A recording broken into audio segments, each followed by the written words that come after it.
Assalamualaikum warahmatullahi wabarakatuh. Kali ini kita akan membahas bagaimana peranan istri dan bagaimana pula peran suami di dalam keluarga. Jadi jangan saya lebih hebat dan saya juga lebih dipentingkan. Nggak begitu di dalam keluarga itu. Di dalam keluarga itu harus penuh kesabaran, baik istri maupun suami, agar diperoleh nantinya keluarga yang bahagia tentunya. Kalau di dalam Islam, keluarga yang mawaddah warahmah, sakinah, mawaddah warahmah. Itu yang kita harapkan. Jadi banyak sekali pandangan di dalam Islam, baik di Al-Quran maupun hadis, bahwa mereka punya kewajiban masing-masing. Tetapi mereka, suami dan istri juga punya hak masing-masing. Jadi jangan laki-laki mentang-mentang dia punya hak dan kewajiban, lalu kemudian haknya dia tuntut sehingga membuat susah istrinya. Istri pun begitu, jangan sampai membuat susah suaminya karena dia punya hak dan kendati dia punya kewajiban. Karena kita lihat selama ini yang sangat mengganjal, lalu kemudian membuat sebuah keluarga pecah. Jadi oleh karena itu banyak pesan, baik di Al-Quran maupun di dalam hadis Rasulullah atau para ulama ya yang memberikan kiat-kiat bagaimana mengelola rumah tangga yang baik. Kita melihat ya, adab dan etika istri maupun suami itu harus dikedepankan.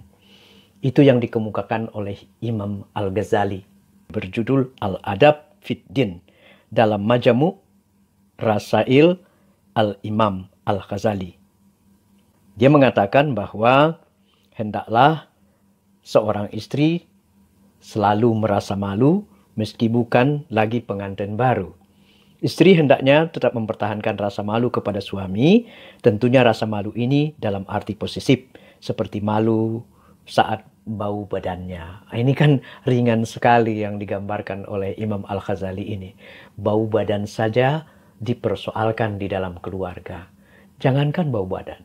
Misalnya lagi, kalau kita misalnya ada perintah dari suami kita, ya tentulah sebagai seorang istri taat kepada perintah itu. Sepanjang perintah itu bukanlah perintah yang menyesatkan atau membelokkan kita dari ajaran agama kita. Sepanjang itu adalah untuk kebaikan, eloklah rasanya apabila seorang istri menaati suaminya. Lalu kemudian istri seringkali membantah. Padahal menurut Imam Al-Ghazali, baiknya diam saat suami sedang berbicara. Jadi ketika suaminya berbicara, hendaknya sang istri diam mendengarkan. Bahkan di dalam satu risalah Islam, apabila seorang suami baru datang, sekitar 10 menit sampai 20 menit di rumah, usai dia sampai masuk ke rumah dengan mengucapkan Assalamualaikum tentunya, maka seorang istri baiklah diam menunggu sampai hawa yang dia bawa dari luar itu menjadi dingin. Karena terkadang banyak masalah di luar, lalu kemudian terbawa-bawa ke rumah.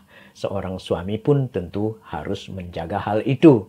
Jangan sampai mengungkapkan kata-kata yang kasar ketika sampai di rumah karena banyaknya permasalahan kepada istri. Sehingga diamnya istri menjadi bermanfaat jadinya. Lalu kemudian, jangan menyakiti perasaan suamimu. Pesan ini sangat penting kepada kita karena hati suami itu terkadang kalau tergores dia bisa berkedalaman gitu ya, seperti lautan dalam sekali dan kemudian membuncah terkadang mengakibatkan bencana, mengakibatkan permasalahan yang besar diantaranya. Tidak jarang terkadang kita temui, tentu mudah-mudahan bukan Anda, tetapi ada saja seorang istri yang terkadang sengaja melukai hati suaminya, padahal pada hakikatnya, seorang istri haruslah tunduk kepada suami.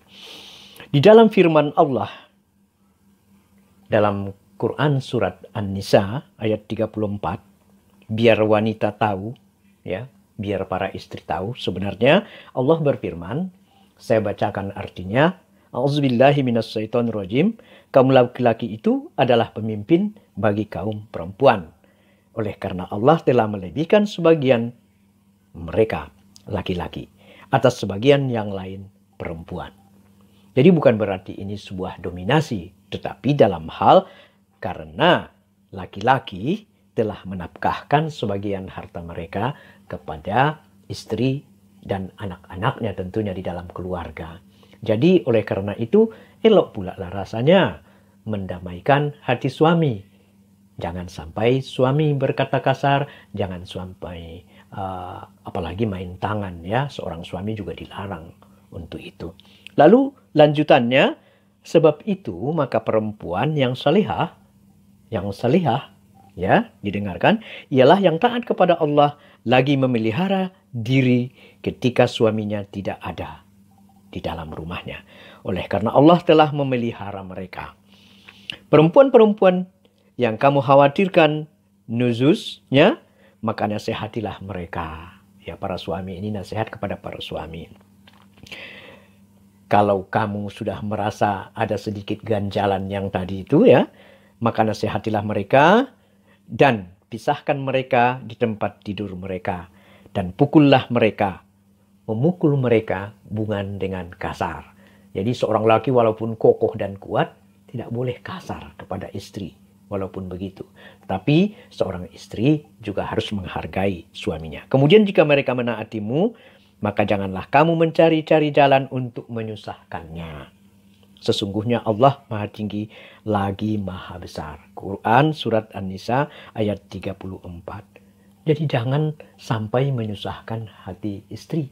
Jadi ini di ayat ini diperintahkan memang seorang istri taat kepada suaminya. Dan ada hak suami untuk melakukan pembalasan.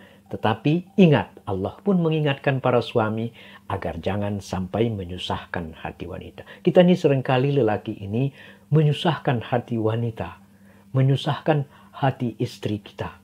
Padahal sebenarnya mereka sudah banyak berbuat kepada keluarga.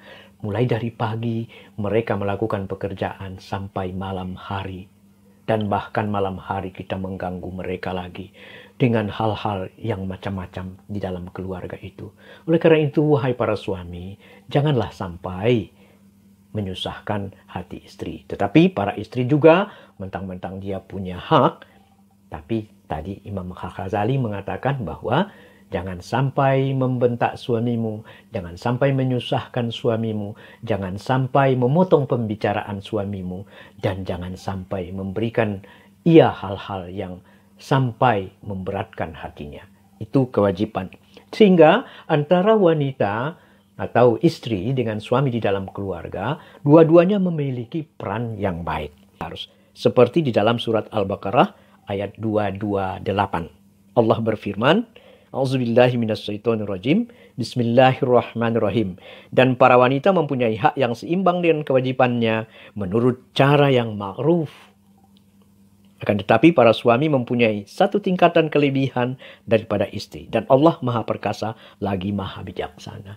Allah lebih perkasa daripada kita, baik istri maupun suami. Oleh karena itu, kendati Allah mengatakan ada kewajiban, ada hak, namun di antara kewajiban dan hak itu hendaklah selaras, hendaklah saling mengetahui hak dan kewajiban itu, sehingga jangan sampai membuat perpecahan di antara istri dan suami. Surat An-Nisa ayat 4, Allah berfirman, A'udzubillahi minasyaitonirrajim, Bismillahirrahmanirrahim. Berikanlah mas kawin kepada wanita yang kamu nikahi sebagaimana pemberian dengan penuh kerelaan. Jadi artinya wanita itu perlu dihargai ketika menikah. Baru saja menikah, hendak menjalin sebuah rumah tangga antara calon suami dengan istri, suami sudah punya kewajiban untuk memberikan mas kawin. Itu adalah hak wanita. Nah, kemudian itu menjadi hak dia ketika dia sudah menikah dengan suaminya nanti. Tidak boleh diambil kembali mas kawin itu, kan? Itu menjadi, kecuali seorang wanita rela memberikan hartanya kepada suaminya, tentu itu sangat mulia dan Allah pun akan sangat sayang sama istri atau wanita yang seperti itu, maka itu tidak masalah. Adapun kewajiban suami memberi nafkah itu juga ada di surat Al-Baqarah ayat 233. A'udzubillahi minasyaitonirrajim. Dan kewajiban bapak memberi makan dan pakaian kepada para ibu dengan cara yang makruf. Seorang tidak dibebani melainkan menurut kadar kesanggupannya. Artinya tidak akan mungkin seorang suami jadi Allah menyusahkannya hanya karena ingin memberikan kewajiban nafkah kepada istri mereka tentunya ya, atau anak-anak mereka di dalam keluarga. Jadi hidup ini harus sejalan antara suami dan istri. Tidak boleh saling, "Oh, saya punya hak, kau punya kewajiban. Kamu punya hak." Yang situ ngomong lagi, "Aku punya kewajiban." Nggak boleh. Dua-duanya, istri maupun suami, punya hak dan punya kewajiban. Sehingga dengan hak dan kewajiban yang tertata dengan baik itu, maka keduanya menjadi hidup lebih baik. Seperti firman Allah, cerita Imam Ghazali, lalu kemudian sunnah Rasulullah SAW. Ingat ya, Rasulullah saja di dalam sebuah hadis menurut Aisyah, bahwa ketika kancing bajunya terjatuh, copot dari bajunya, Rasulullah pun menjahitnya kembali dan memasangkan kancing itu kembali. Jadi tidaklah menjadi sebuah kenistaan apabila seorang suami mengerjakan pekerjaannya seperti mencuci piring, mengepel lantai, membantu istri mencuci pakaian. Tidak masalah, jangan merasa malu. Itu justru lelaki yang mulia di mata Allah Subhanahu wa Ta'ala.